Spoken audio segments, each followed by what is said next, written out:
Ти си странен, ексцентрик, свободен дух.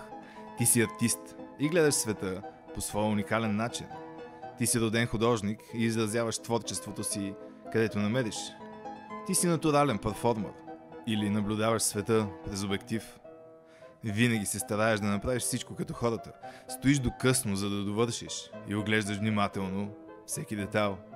Влагаш много усилия, разголваш душата си и един ден презентираш гордо своите неща и на никой не му пука. Чудеш се дали да се откажеш. Никой не ти обръща внимание. Може би не му е там мястото на твоето изкуство, а може би няма правилна презентация. И колкото и да си се старал за някой, то не струва нищо. Но не можеш да се откажеш, дори никой да не те слуша, гледа или чете. Трябва сам да си най-големия фен и подкрепа. Вселената изразява себе си чрез теб за свое лично удоволствие. И тя те наблюдава, дори когато ти се струва, че си сам. И ти дава напътствия. Така че презентираш себе си на хората наоколо, без да се натрапваш. И дори те да не те оценят, ти си продължаваш. Имаш ли идея за нещо, пускаш се по парзалката, за да видиш какво ще има накрая.